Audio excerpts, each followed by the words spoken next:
What's up, everybody? Welcome back to Show Me What I've Been Missing. I am one of your co-hosts, Chris Mack, and I'm here with. Elizabeth Stanton. And today we are talking Sex in the City, episode 6, The Cheating Curve. Also known as "Let's go, lesbians, let's go." Is that really? Is it No, really? no, it's the. I was like, I get it. Have you ever seen the Billy Eichner Billy on the Street thing? Yeah. There's a clip of him running with a bunch of women, and he's going, "Let's go, lesbians, let's go." That's all I thought of during the episode. That's fair. Yeah, this episode was very lesbian heavy. Yeah. And not that there's anything wrong with it. Okay, Seinfeld. Not that there's anything wrong with it. Not that there's anything wrong with it. What's the deal? So, I had to take a sip, and I was like, I almost spent it out.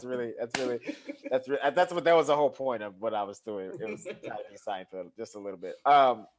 So here we are. We were in episode 6, The Cheating Curve. So we open up with Charlotte being at this is her gallery that she her works gallery, at. right? Her art gallery that she works at.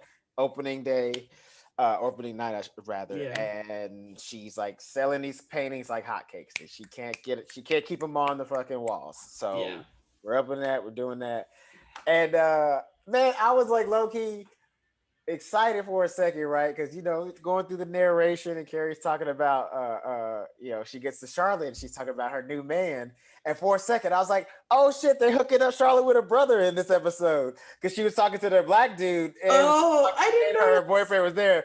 But like when she was first talking, and they pan to her, she's talking to the brother first, and so I'm like, oh shit, Charlotte got her brother, and then they pan down, she's holding hands with the white dude. I was like, man, get out of here. Not that there's anything wrong with that. No, they do in the future. I can't wait till we get to these episodes. They do date a couple of them. I want to say who do date a black guy. Yeah, and they Samantha. handle. Yes. I knew, because like here's the thing. I knew it was gonna be her, because she's like the downest ass bitch on the planet. She like, really for is. Real. And matter of fact, I want to also point out so poorly. It doesn't go well. I know, I'm sure it is. But shouts out to her, because I knew it would be her, because she's just like the what's up, like figure, like, you know what I mean? Like she ain't really bound by these like constraints. Like the only person that holds her back is her. But like as far as like, trying new things and being out there and shit like that, that's why it's crazy that she isn't the one that ends up married, because like she's the one that's like the most adventurous and like living life. You know what I mean? So like you would think she would be the one. I mean Charlotte too, but like marriage ties you down, and she doesn't want those. That's also that, but also that's what I'm saying. That's why like I feel like with Charlotte too, that like low key, like if she gets married, it's not gonna be like a great marriage. It's gonna be like a this'll do marriage. That's the vibe I'm getting from her. I'm not gonna say anything. No, I'm not. Don't tell me nothing. But I'm so curious. That's the vibe that I get from her right now. It's like it's not like she's like I said, it's not like she's gonna be terribly miserable or nothing like that. But I just feel like she's in that. Because like right now, that's what her actions, her attitudes, and shit like that show. Like she wants to be with somebody, but she has like all this crazy like misconstrued version of like what happiness is, and then when she gets there, like she's not gonna be able to like really enjoy it. So then she'll go to the next thing, which is like kind of close to it, and then she'll be like, all right, this is good. This I can handle. Well, what's funny is the guy she's with, Carrie's narration calls him a toxic bachelor, and I was like, well, I don't think we've heard that since the pilot. Number 1, episode number 1. Yeah, so that was, I was like, ooh, toxic bachelor makes a comeback. I read that down too. I was like, hey, here we go, season 1. I mean, it's late. It's not like it's late in season 2, but it's there. Because we haven't heard that term since episode 1. And who else was a toxic bachelor at that time too? Mr. Big. Yeah. And he's back with the force. He's back with the force. Okay, so let's talk about that first, because there's really nothing that happens at like the beginning of the episode. Yeah, it's kind of other than Carrie sneaking off, which is That's what we're getting to. Yes. So Carrie makes up a BS excuse, and she like trying to shoes everybody away so she can sneak off to go see Mr. Big. Now, I'm gonna ask you two questions. And I want you to because I'm basically the same question, but with two different ways. So what I'm gonna say is this. Okay. First, I want you to answer why a woman would sneak around and sleep with her ex instead of telling her friends the truth. Two, I want you to answer why you think Carrie herself is lying about what she's doing and sneaking around with him. I think both answers are kind of similar. Okay. Why, in general, sneaking around with an ex who is basically not good for you.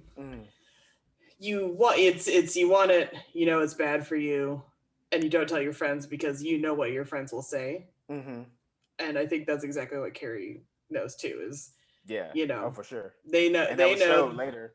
Yeah, which and it plays out exactly how she kind of thought it would when she finally tells them, because you know it's frustrating to watch your friend do that kind of thing. I've done that thing where I was really hung up on the guy and everybody was like, oh my god, like you gotta cut him loose. He's not treating you right, and he's not dating you properly, so you gotta kind of let it go, friend. So you know, but you're like, no, I can, you know, all reason is out the window. It's either no, I can change him, or like no, this time is different, and it's not. So, but you're deluding yourself because you're having a good time and feel good in the moment. You know, it's like a high. What she says, you know, it's sort of like an addiction thing.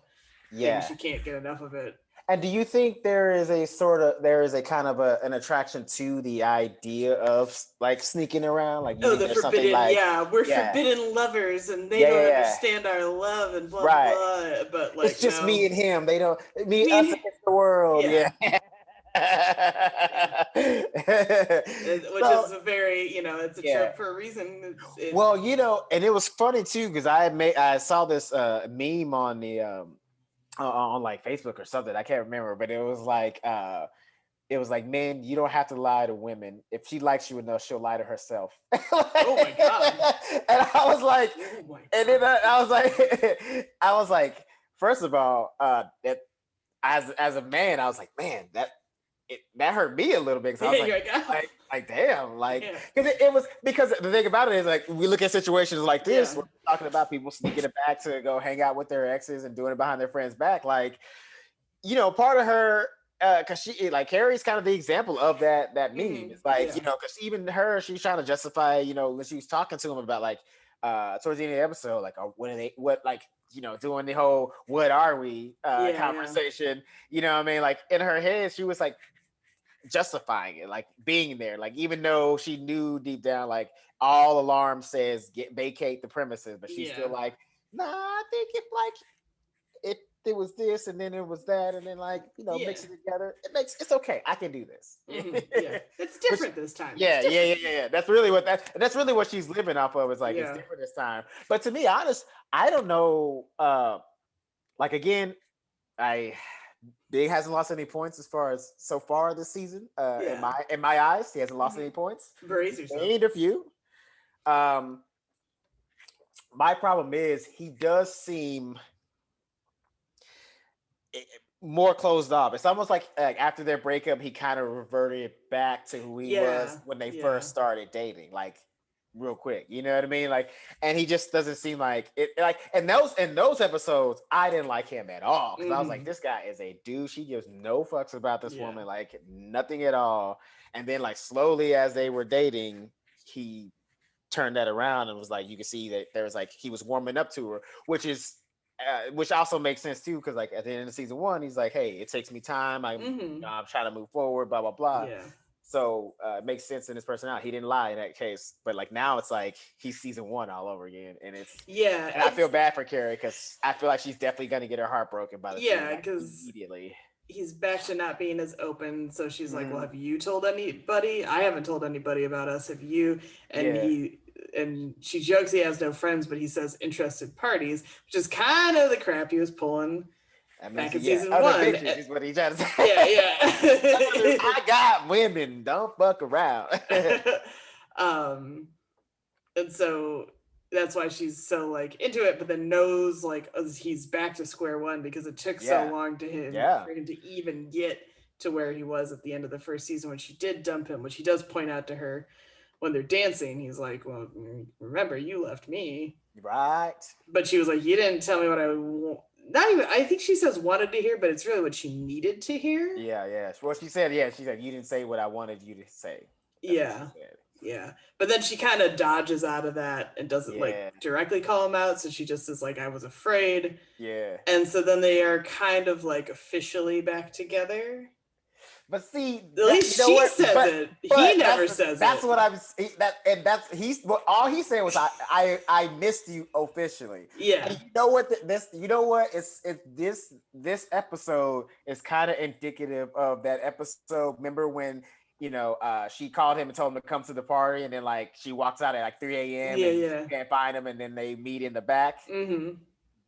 How that episode ended, we're like, we don't know if they worked it out or not. That's how this episode ended, where it's like, it was still... She seems to think they're together though, and I'm like, buddy, I think you're gonna and the same thing, but the same thing happened in that episode too. Like she seemed, she kind of made up, and he was just kind of like, whatever, like kind of aloof, about it in a sense. So, it's. I'm feeling like season 1 has happened again, and I don't want to hate the guy because he has progressed so much, and now I'm seeing it as this is not really. I'm not saying it's healthy. I'm not saying it's okay, but like I don't see this as him being a dick on like in a way of trying to hurt somebody. I feel like this kind of behavior is a way to protect himself. Like I think he genuinely likes her. Yeah. Maybe even loves her. Maybe. But he's afraid of commitment, as has been established. And I think she wants him to commit so bad that freaks him out. And he doesn't want to get involved with that so fully, but he wants to be with her. But she's kind of got this line that she's put in the sand, like, look, I want some kind of commitment. And he's like, I don't know. It's one of those things where, like, I kind of wonder in this situation because I feel like all of us have been in that relationship where it's like this person is everything, but like there's always like something just missing, and I feels like that's what their relationship kind of feels like between them. Like it's just like they should be perfect for each other, but then there's just something there that's just kind of like.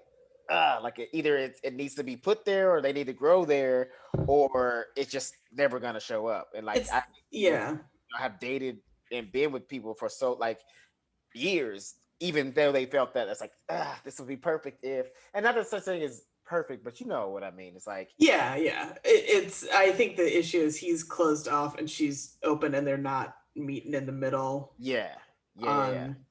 That kind of communication that they need. Well, it's also too like I wrote down too, like she's also kind of he reverted back, but she also seemed to stand still as well, because like she hasn't really like she's still pushing boundaries, even though she's doing it like, well, what do you think? Not like like being bullied like how she was before, but even still, you're pushing boundaries. Like you guys have only been seeing each other for a few weeks. Again, like you're still getting to know each other. You're still trying to figure it out. And I know that when people say that, like, oh, if we were with somebody for a long period of time, then y'all break up and get back together, it's just like, you basically pick up where you left off. But like, you can't. That's not, and not the way certainly not the way they ended, because she was like, you have to tell me I'm the one. And he's like, I can't do that. And that's, how do you restart at that point? That's right. That's what I mean. And I feel like she is trying to restart, or not restart. She's trying to like pick up where they left off, and he's trying to restart. And I think that's where they're clashing, and she's kind of doing the same thing again. Like she's almost like she kind of held back, but she was still low key about to hit her with an ultimatum. Like, are we together? Like, if you don't tell your friends, then but she kind of learned he does not deal with ultimatums, so she. That's what I'm saying. That's why she's not being a bully about it like she was before. She's just doing like a, like if it's okay with you, you know what I mean. But that's still, pushing the boundaries. So, with like him reverting back to who he was in season 1, I feel like this is gonna be Heartbreak Hill. Yeah, and the girls call her out when she confesses, like, I'm seeing Big again, and Charlotte goes, "He was such an asshole." I love when Charlotte curses; it's so cute. He did. Yeah. I was on the fence about that, but then I was like, at the beginning of their relationship, for sure, he was the dick. He was jerking her around. Bro, he was for sure like, for and sure. I like that, Carrie is trying to explain that it's different, and Charlotte's like, even I'm not that naive, and she is the most naive in the But Charlotte's calling you out. When she said that, I was like, oh, fam, I think you got to end this, because right? Charlotte's telling you she wouldn't even do this. Yeah. You know what I mean? Like, because I feel like if anybody would be doing this, Charlotte would be for sure number 1. She would be like, you should get back with Big. Right. And if she's telling you, whew, damn. I don't know. Yeah. You like even that night when you were going to go see him, just hearing Charlotte say that, I'd have been like, let me think about it in the cab before I it's like drive around the block a couple of times, cab driver. I got some shit to think about. Charlotte gets it. Why doesn't she? But see, I also feel like those things like that too, if you are this kind of person, like you wanted to avoid your friends because you knew it was wrong, you knew what they'd say. And I don't know if it's necessarily wrong in this case or in any other case. Depends on the relationship. Like if it was super abusive, like mentally or physically, then it's definitely wrong. Don't go back to that person. It's crazy. But in this case, like I don't know if it's wrong, but in a sense of, like I feel like when your friends tell you it's not right and you're not to do it, people tend to want to do it anyway. Oh yeah. Like fuck them, I'm doing what I want. Like you're not even telling me what to do or to try to prove something. Like nah, watch me make it work. Yeah. And I'll change them. Don't worry. Yeah, I got this. Yeah, like he was this close anyway to begin with. It's like nah, bro. Like. Yeah, he was never going. not in the timeline that you want him to. Yeah, and that's the only part where I'm like, they're bitching, they're saying that it's wrong, but it's not necessarily. She just has to be a little more patient with the guy because, like, you just broke up. Y'all broke up. What 6 months ago, guy, and like, he kind of reverted back to.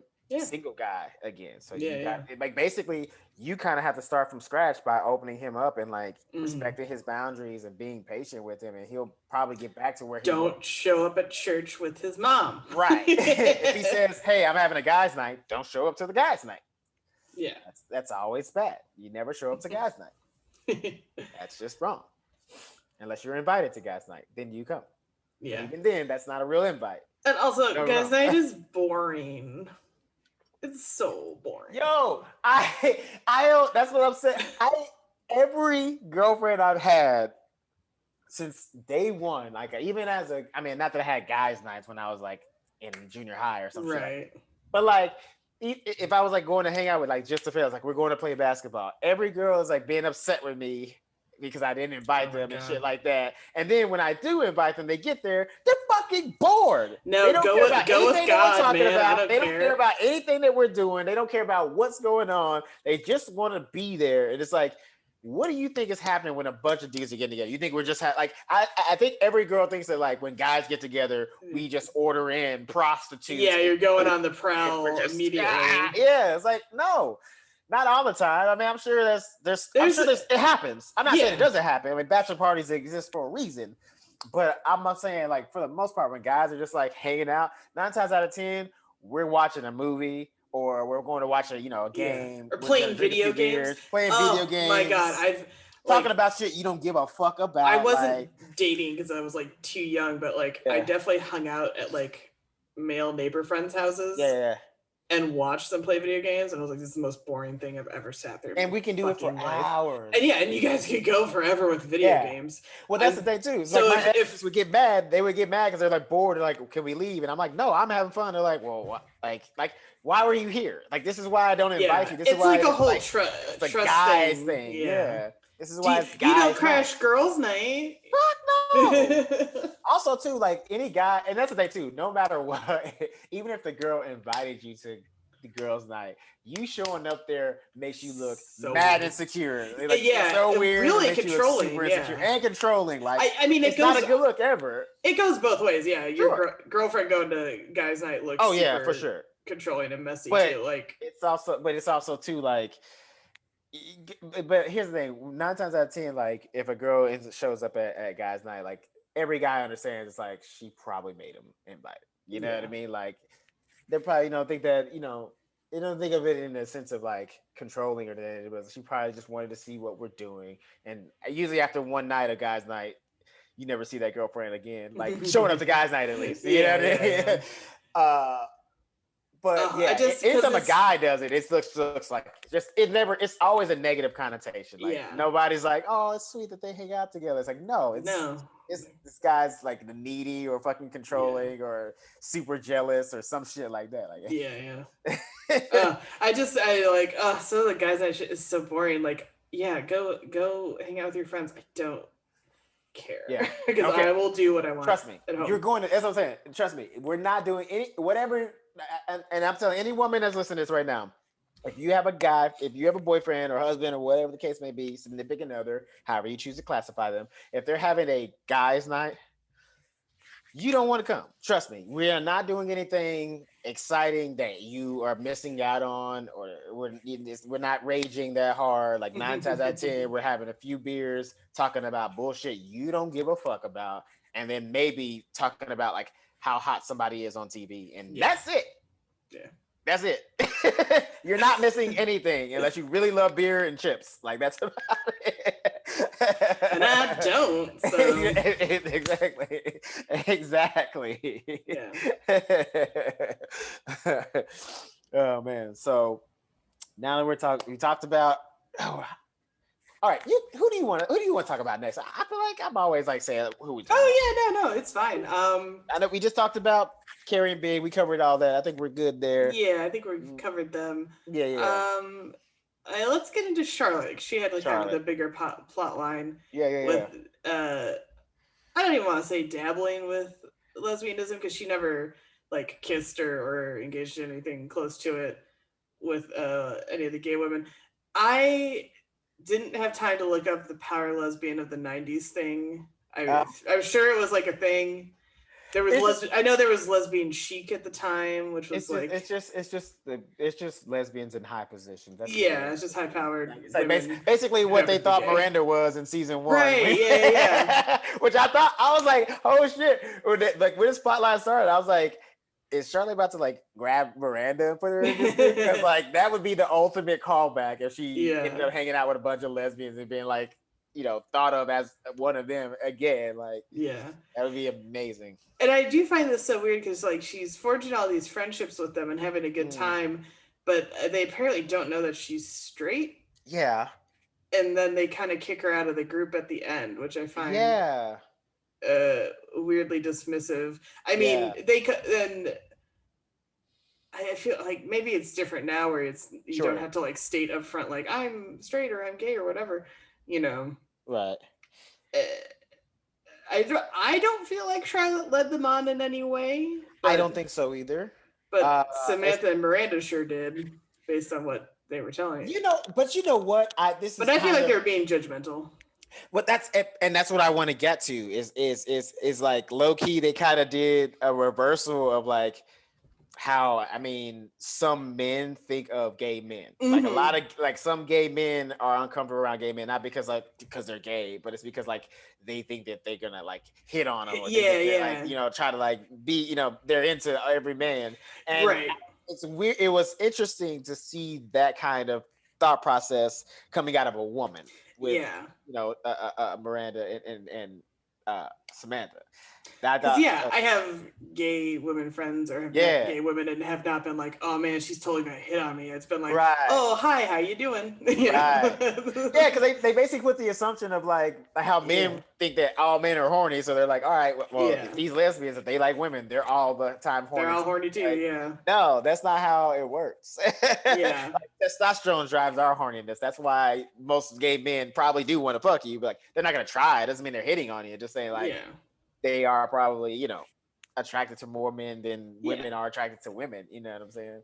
And like, and it was weird too because they mentioned like this group that Charlotte was in with, like it sounded like a lot of them had dated previously and then broken up and were still friends, but like we're maybe switching partners. I mean, I get kind of not being invited to that scenario if you're not going to get involved in that.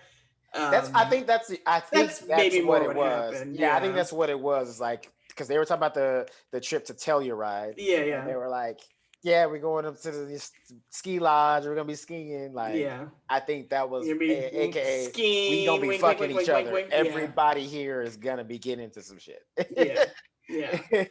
Like we're gonna ski, and by ski we mean ski downstairs. If you and again, drift. Low key, like. The lady was a little bit aggressive about it, or how she like kind of disinvited her, but because she was like, "If you're not gonna eat pussy, then you're not a dyke," which I thought was a crazy line. Yeah, that's an intense line. I don't know. I was like, I don't think any of. I was like, whoa. I don't know if any of that phrasing is acceptable now. I don't think it is. I mean.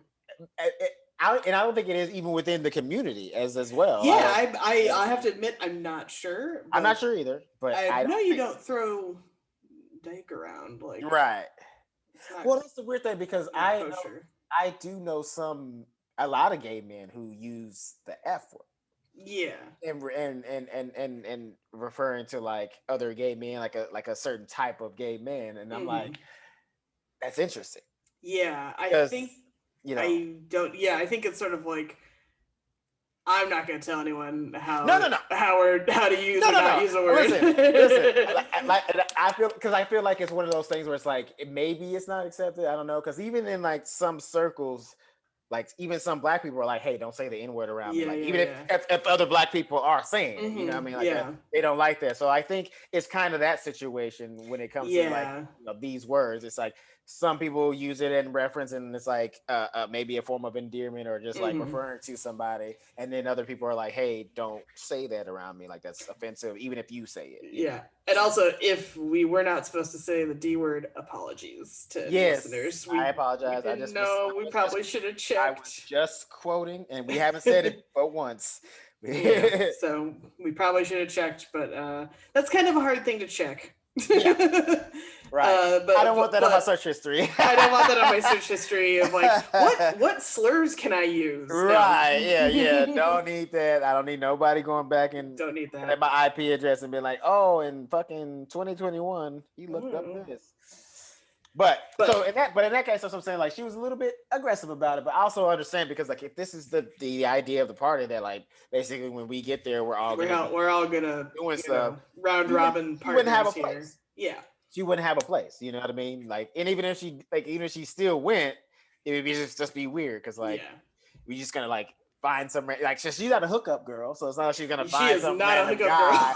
Right? She ain't gonna find some random guy on the slopes and then like go hang out with him for an entire weekend. Like that's not gonna happen. She's not one of those types of people. So it makes sense that they would be like, all right, well, you're done here. And it's a shame though because Charlotte was feeling very fulfilled from those friendships, but then it was only like a week long when you think about it. So maybe it was sort of like if she had to like spend any significant amount of time, like a road trip or let's say or a long distance trip, maybe just personality wise, she'd be like, wait. Some of these people are still cool, but some of these people still suck, and now I'm stuck in this, long weekend I can't get out of. Because I don't know if you've like met people and be like, oh man, we're fast friends, and then like after a chunk of time you're like, wait, I actually don't like you. Yeah. Well, you're not actually a good friend. You're like, we had a great.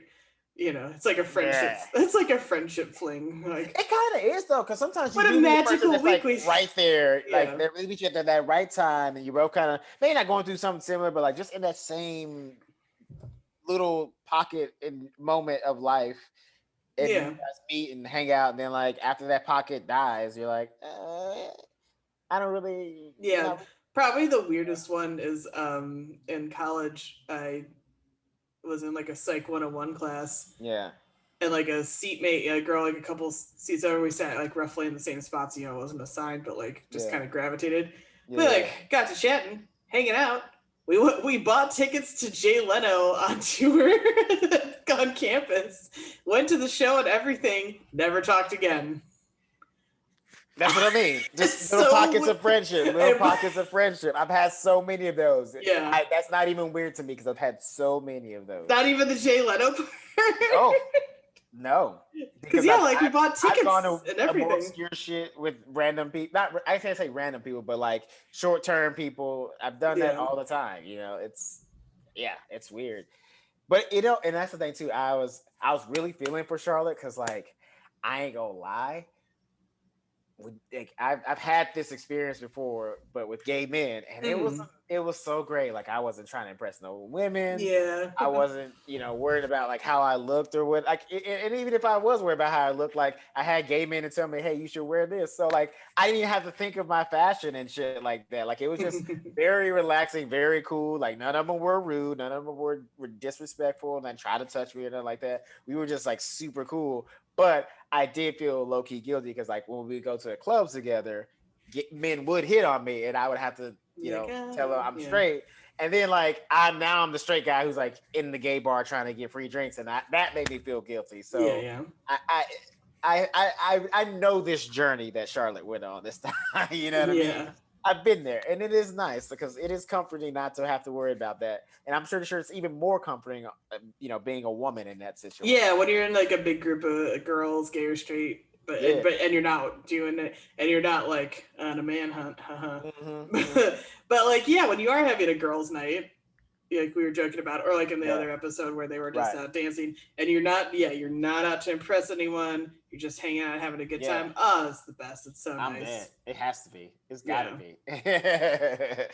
Oh man. Then if you're straight, you still want that D at the end of the day. So that's the qualm on both sides. It's like if you are straight or hetero, anyone at the end of the day, you want something, and you do have to start pressing people again, and you're like, why can't we just all be cave trolls? Right. I mean, that is at the end of the day. It's like you can't, and that's the great thing about it. It's like you can't fight your nature. Like you can hide away from it for a little while, but you can't fight your nature. It's there. It's there for a reason. You know, you were born this way. That is what it is. Yeah. You know? So. Speaking of can't fight the nature. No, I gotta ask you this. Oh yeah. You know what question I'm asking. Where's Skipper? He still ain't showed up. You say he was coming back. I don't believe you. I could have sworn Miranda's he comes back. Fucking every other dude in New York, and he ain't came back once. I think she murdered him. I don't think he's alive anymore. I think she fucking murdered him. He probably was like, I think he left. I want to break up, and she was like, you can't leave me, and she fucking knifed him and fucking threw him in the Hudson where nobody would ever find him because that river is disgusting. No, I don't. If he does not come back by the end of season 2, I owe you $1. No. You know who owes me? Miranda owes me. Miranda owes me. Where is Skip? She murdered her. I'm telling you. If anybody has the capacity to murder, Miranda has it. If anybody in this crew, she has it. Okay, I agree. She would definitely murder. She would knife him up. I feel like if Miranda murdered, she would do it with a knife. She would definitely stab a victim and then cover it up somehow. And she knows all the law. She's a lawyer. All she has to do is move around a few things for evidence. If they ever discover, we're like, hey, you discovered this way over here. What are you talking about? There ain't no way that's me. Come on. Sex crimes in the city. Sex crimes in the city. But I was gonna say the guy she was dating could not fight his nature with the porn addiction, I think, honestly. Because anytime they went back to his place to make out, he could not watch porn. He had to have it on. Which also is like, why don't you just bring him back to your place and be like, no, I don't have any porn for you to turn on. Because, again, we go back to the things we said in other episodes. She didn't really like him. If she truly liked him. Yeah, I don't think she liked him that much. When you really like somebody, you figure, like, again, and we also talked about, like if a woman really likes you, she'll lie to herself. She, you know what I'm saying? Like, if she really liked him, she would have figured out a way to get past all that shit dating him. Samantha lied to herself about micropenis guy for 4 months straight. Yep. Of being unfulfilled, and she lied to herself. So she truly liked that guy. That's what I'm saying. Miranda didn't like this dude because she would have thought of things like you just said. Take him to your place, or get a hotel, do some some shit like that or whatever. Try to keep him away from it. But then he'd rack up the bill buying porn on the hotel TV. That is true. I take the hotel back, right? I take that back because that is true. He definitely would be like, oh, let's watch like Big Butts 4. Like, yeah.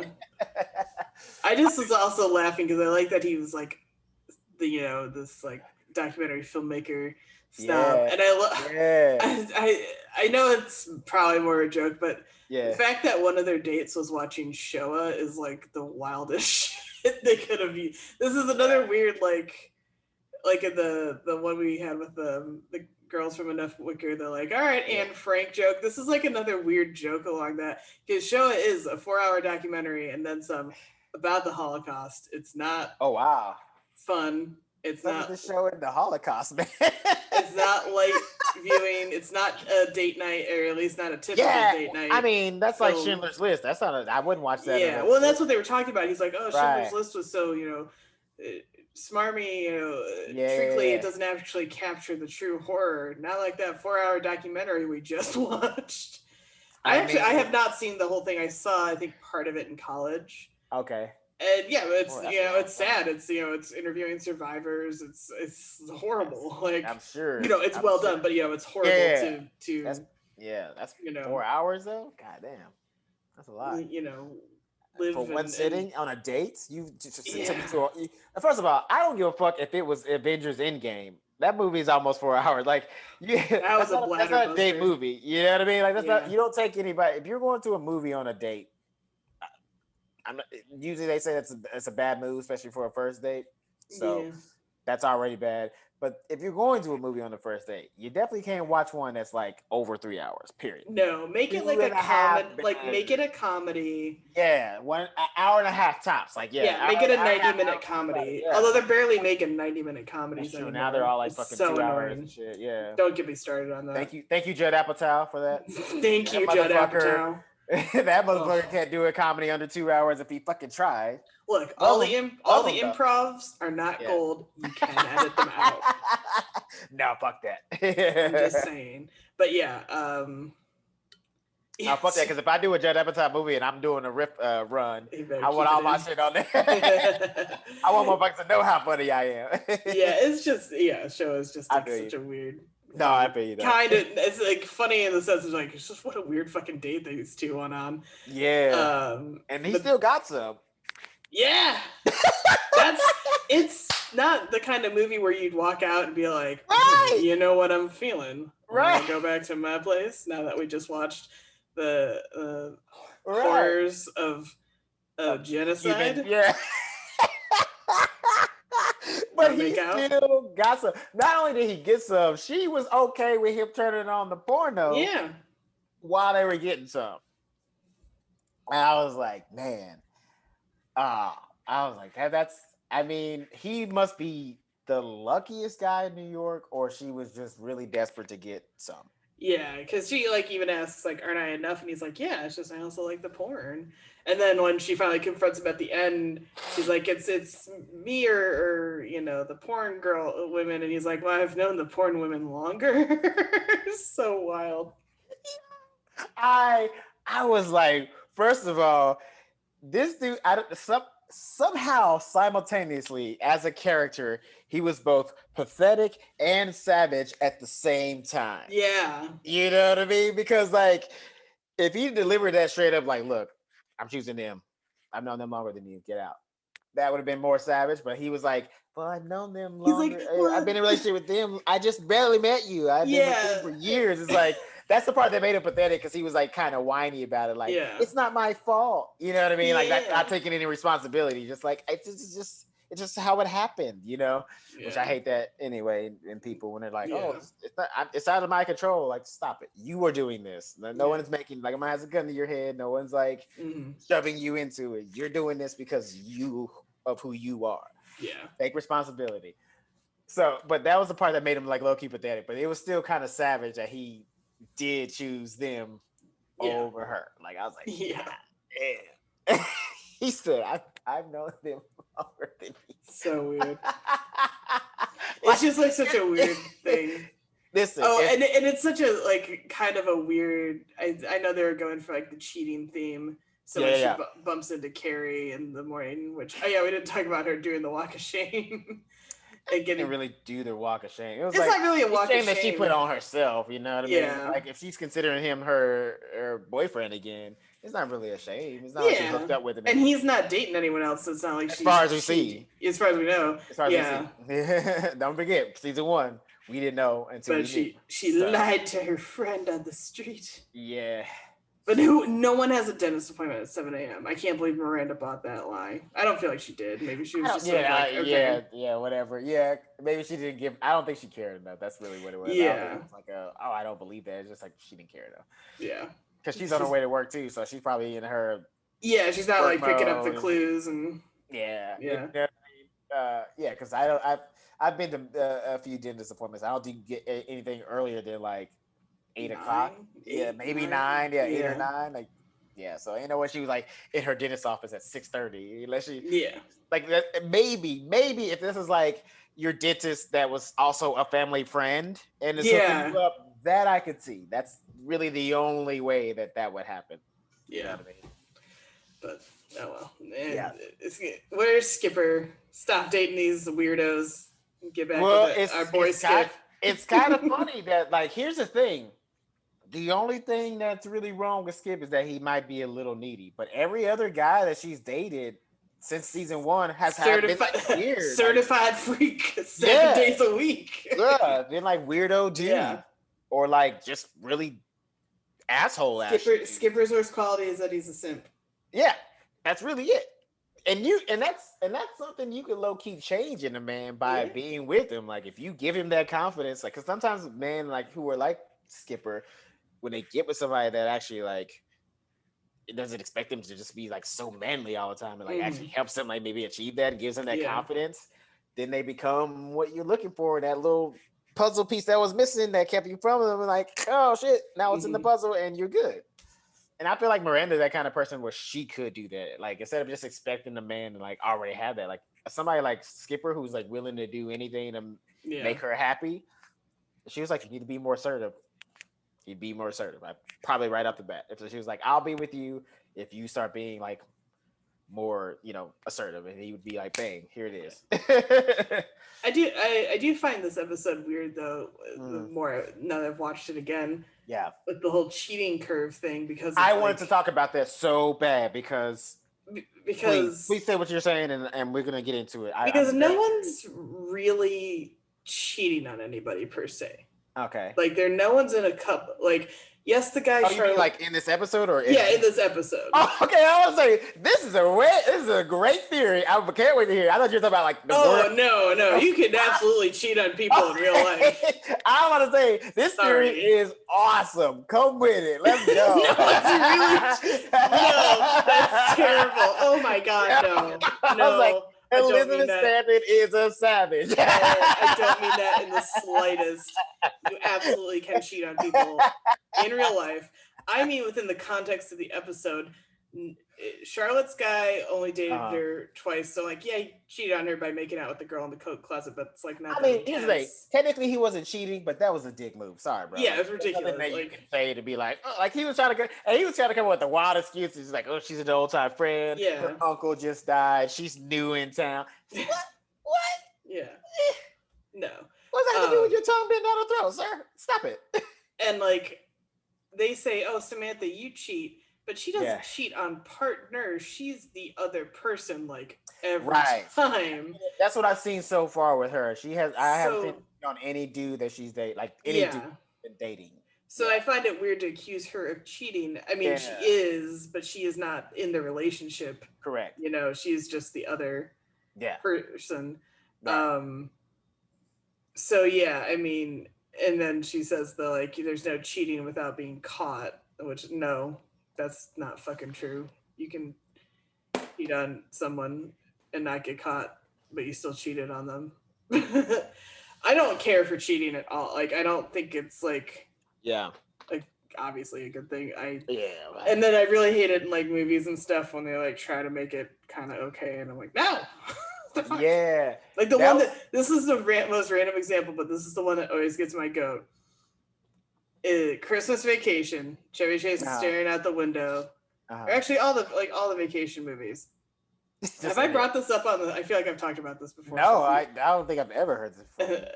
So maybe I was talking to somebody about it. Anyway, so all the vacation movies. He chases like Christy Brinkley in the first one, like gets in the pool with her and stuff. And he's married. His wife is already fucking smoking hot, like in those movies. Like, I can't remember. What the hell's her? Do Google's right now. He's Clark. And she's...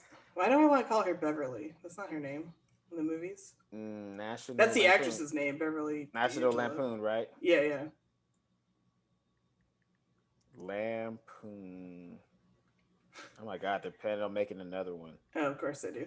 But anyway, he's got like a good life, smoking hot wife, and then he's always like, I want Christy Brinkley, or like in the Christmas one, he's picturing the pool they're gonna get with the Christmas bonus, and it's gonna be like some random hot chick.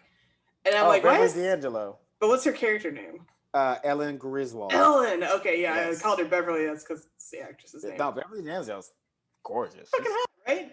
And he's always like, oh, I don't like her. I don't like my wife or life. I want to cheat and blow it. Like, I hate that shit. But they treat it like a joke, which I know it's a comedy. And it was, the middle-aged men behind it and a whole nine. But that's one branch of why cheating is terrible. Well, and why it's weirdly condoned. Where you see that and it's like, if a man is like that who has everything and needs to cheat, like that's an insecurity. I hate that because like that makes it seem like, men are just out here like that's not what I hate about it. What I hate about it is that it denies science. It has nothing to do with insecurity. It means this man is like, and I'm not saying this is an excuse. This is not what I'm saying. What I'm saying is like men are driven by testosterone, and our nature is to plant our seed in everything. So if we see a woman that's attractive, our brain, without us even knowing it, is immediately going to, this person could give me offspring and I could mate with her. Now, that may not be the point. And we have evolved past that and shit like that. But it's not an insecurity thing. That's like a male-driven, like, we want to fuck. You know what I mean? Like, it has nothing to do with, like... an insecurity thing. Yeah, sometimes it may be, but I think it's more... to me, let me say it like this. If it goes both ways. If you have an attractive woman already, that's your lady, your wife, girlfriend, whatever, and, like, you feel that you need to get a hotter woman, that's a form of insecurity.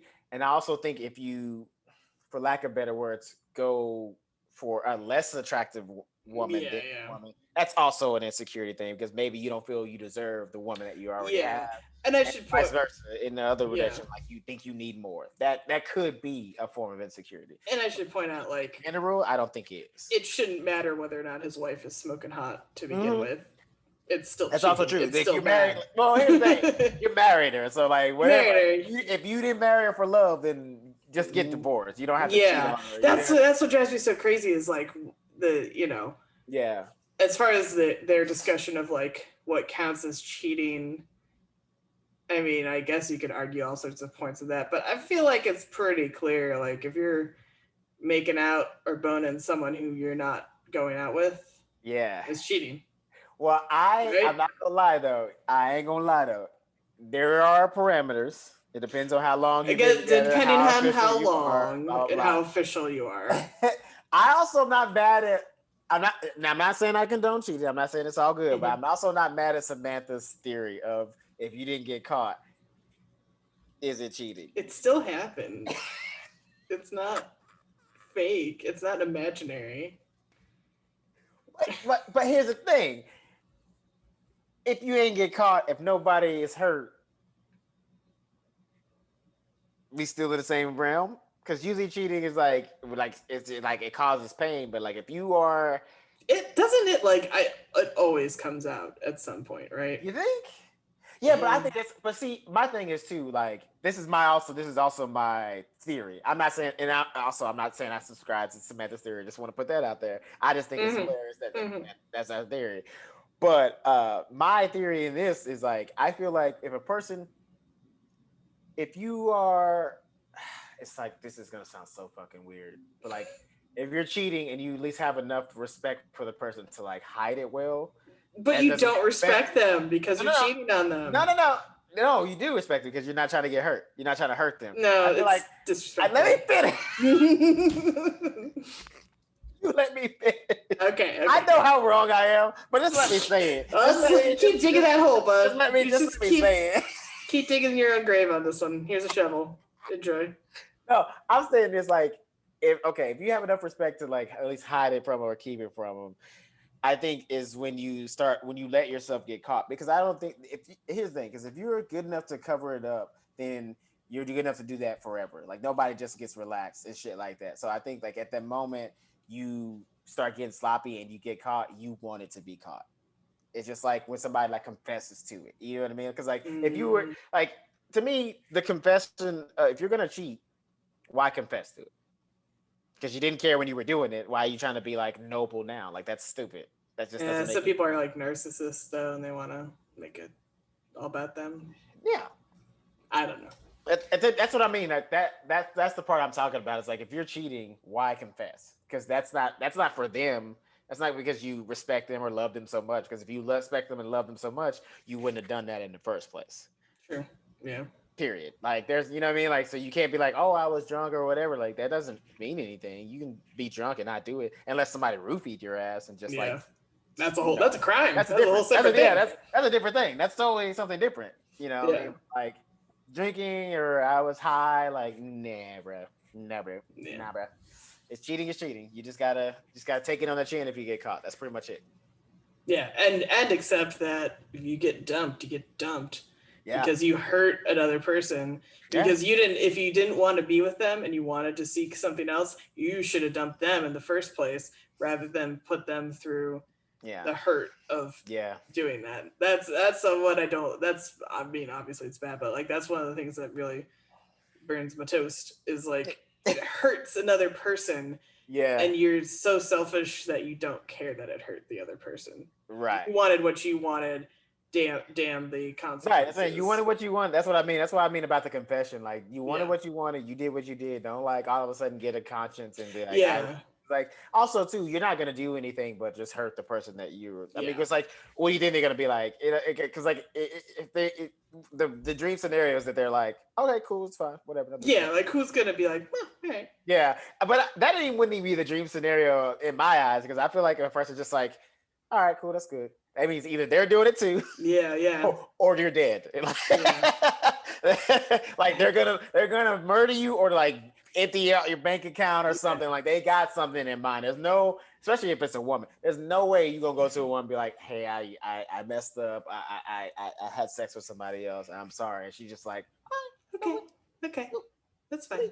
You apologized. It's okay. Came back home. Like, what's you got? Honey, do you want to go to Home Depot and buy some axes? She's like, you know what? I was thinking about buying some lye for the garden, you know. Yeah, I want to some shovels. And like, what was that stuff they used on Breaking Bad all the time to get rid of bodies?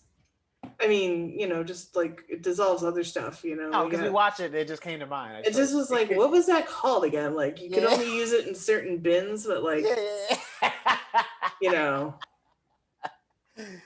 It sounds like one chemical, but it's another chemical, and you just want to make sure that's something you don't want to mess up. Am I right?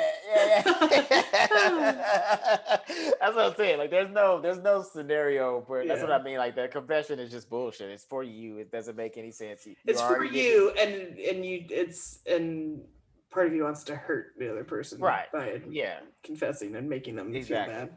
Exactly. But unless you already got caught, like if you're caught and you're just telling the truth, that's different. That's not the confession. Yeah. So you're already caught. Why lie? Like, it's there. You did it. Yeah. What do you call it? And that brings us kind of to speaking of Samantha.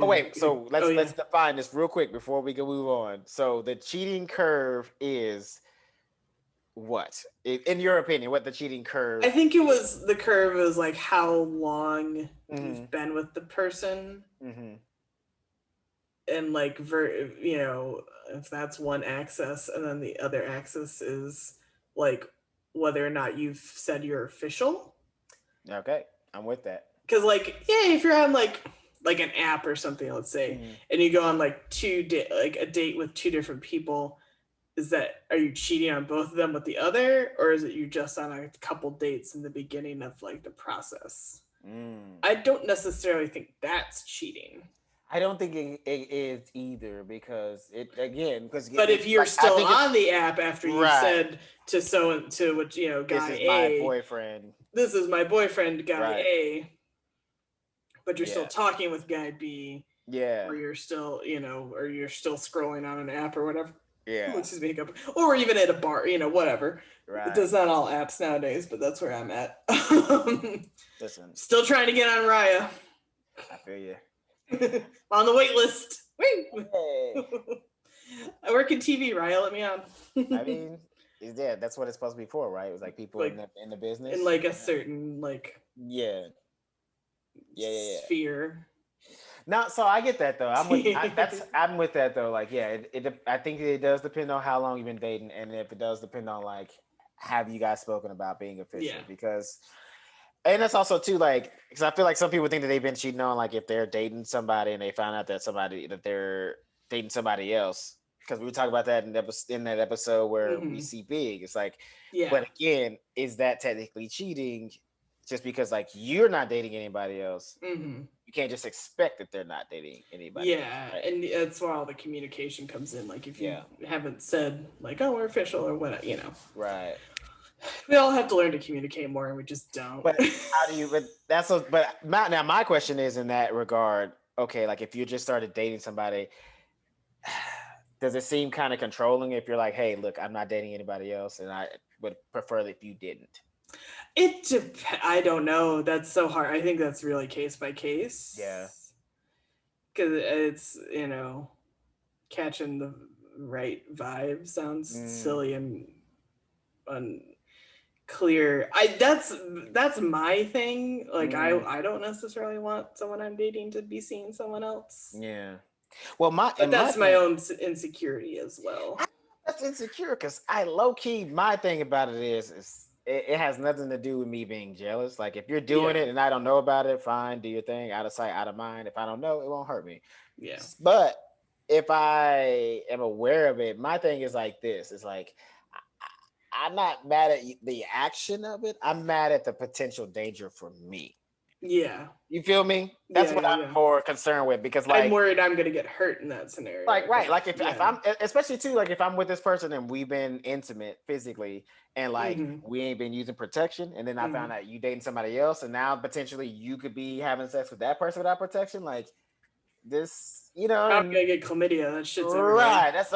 That's really my only hang up with me dating somebody. If I'm dating somebody and they're dating somebody else, like it ain't about that you're with somebody else. I ain't jealous of that fact. It's like, how safe are you being? Because if we ain't being safe, and that means you probably ain't being safe with that person. Yes, we're both stupid for not doing that, but same token, like that's my thought. Like I don't want to be put in jeopardy. That's why I'm like me and you one-on-one, or like not at all. But also, you should always be safe. Yeah. Period. That's true. That is also true. Yeah. But so I guess Samantha gets cheated on in this episode by her trainer, Thor. This is such a brief plot with her. Yes. She gets with the sexy trainer and they have a shower together and he's like, I'll shave your legs and also your business. Not gonna lie, that was pretty hot. Yeah. That was a hot scene. I was and he shaves it into a lightning bolt. Because he's Thor, I guess. That part's weird. I think it's like she feels like it's his signature thing, but then she goes It is though. A steam, and another woman notices and is like super mad. That's what I'm saying. Like it is his signature. And like, oh, that's so bad corny. But the dude was low key kind of a meathead, so it kind of makes sense. Yeah, and he's named Thor. He come on. Yeah, that's right up that dude's alley. He totally would do that.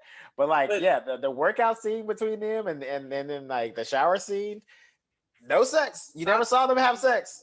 Solid sex, but solid hot scenes. Sexy stuff for sure. Yeah. I was like, all right, Samantha. And also, I have to point out once again that Samantha, as we've said before, even I think within this discussion, is the true greatest friend of all time. She's the best friend of all. Because Carrie gets the diaphragm stuck. And she stepped up. And Samantha's like, going in. And it's like, damn. Like, I totally wrote that note after she did it. I was like, hey, yo. This is why the reboot is going to suck. Oh my god! Because she is the best friend of all of them. Yeah, this is why it's great rewatching, because like when I was younger, I was like, oh yeah, Samantha's the slutty one, or like promiscuous or whatever. And not that was bad, but that was sort of I was very Charlotte about it, and not into it. And now I'm like, I want a friend like Samantha. She's fucking hardcore. Bro, real talk. Yeah. She don't judge you. She doesn't. And if she does, it's like on like little bitty things, like what you're wearing. It's not about like what you're doing and like how you're living your life. Yeah. She's always hyping people up. Always supporting, like you know what I'm saying. And even her, even in the beginning of the episode, she was like, "Hey, I know this dude over there. I want to go talk to him." And she still checked with Karen. Yeah. She's like, "Hey, cool. If I go over there, like you know what I mean." She just be like, "Hey, go fuck yourself." And you know what I mean? Like she. Still ask and at least put up the front of pretending she cared, like you know what I mean, like because I think the attitude towards her character, at least for a while, was like, oh, she'll ditch the friends for a man at any second because she does get distracted by men easily. But when it comes down to it, she's like, are you okay if I go talk to them? All right, peace out. Or she wasn't even like, and she was still even been like, hey, don't leave, like I just want to talk to him real quick. And like you know what I mean, like she didn't say don't wait up and then peace out. Because we've all been abandoned by girlfriends at bars or outings or whatever, where they're like, I'm just gonna talk to so-and-so, and like an hour goes by and you're like, what am I still doing here? Like, you two have fun, I'm leaving, you know. Oh, bruh, listen, let me tell you something. As a guy, I don't care. There is not one guy out there that can't say that they ain't being abandoned by a friend when the potential for getting laid has been on the table. Yep. I don't give a fuck if it's the motherfucking designated driver. Like, if the designated driver happens to be getting some, then the niggas that rode with him, they gotta walk home that night. That's it is. Like you walking up, calling an Uber. If there was, dude, thank God for Uber, because Uber has saved me from many a potential walks home because my friend left to go get some, and I ain't mad about it. Because like most dudes are like your thing, but just get it in. But here's the thing: the difference between women and men, when women do it, they at least inform the friends. Sometimes men don't say shit. Sometimes you're just like, you know, it's 2 a.m. They're like, hey, wrap it up. And where's Dave? Oh shit! Like, oh, my niggas go. So sometimes it's a little rougher on the men's side, but Samantha's like literally the downest ass motherfucker on the planet. I'm with you on that too. Like I'm like, hey, that's the kind of friend you want in the friend group. Only a true friend go in hands first into your vagina to get your diaphragm out. Bruh, she almost didn't even hesitate. Like low key, she kind of just looked at them and like just to kind of give them. Like anyone else want to step up? Yeah, just to see what they would do. But I think as soon as Carrie was talking about it, she was like, I got you. Yeah. But I think she just trying to be nice and be like, what y'all want to do? Nope. Okay, cool. She downed her drink like a champion and went in that bathroom. Got the diaphragm. What's up? Saved the day. Samantha is the best. She's a queen. We love Samantha. Yo, now like hearing that she's not in the reboot, that actually this episode solidified me being pissed off that she's not in it, because like, she's the best character straight up. Like I thought I was fucking with Charlotte. Nah, nope. That's the G. Oh, let me ask you this, real quick. So, like a woman that hangs out with a bunch of gay dudes is called a hag. Mm-hmm. What do you call a woman that hangs out with a bunch of lesbians? Is that the same thing? No, I think I don't know what the terminology. I honestly don't know, but I think the terminology is different. I gotta imagine. Yeah, I mean, because hag rhymes with the other word. The other thing, yeah. That's kind of. I wonder what it is. I don't think they even say that anymore, though. In terms of, no, I think they just took off the first part. Now it's just hag. Yeah, now it's just hag. Okay. Yeah. I was just imagining. I know they said that on Will and Grace, and it is wild to think that they said that on TV in the 90s or whatever. And it was a badge of honor in that show. Yeah. You know what I mean? Well, there was. That's probably what made it like kind of mainstream. Yeah, well, for sure, because there was definitely, and I've read articles or opinion pieces from gay guys who are like, I'm not a prop for you to feel better about yourself or to take you to a gay bar to dance. I'm a person. I have things I need and want, and it's not to solely entertain you. And that was a big problem. I think it's hopefully less so now. I think people are just kind of being friends with people to be friends with people. Right. Mm-hmm. But there was like and I feel like I probably was guilty of it too, of like, I want a gay best friend. And they make them seem so fun in movies. Yeah. But again, they're never well-rounded character. It's like Stanford in this show. He doesn't really get a lot of plot, or you don't really get to know him a lot, and he's just kind of there to gas up Carrie mostly, and that's about it. And so it's a harmful stereotype that I think. Feel free to correct me in comments or whatever. I think it's hopefully gone more by the wayside now. I think so too. Yeah. I think so too. And you know what? I was going to say too.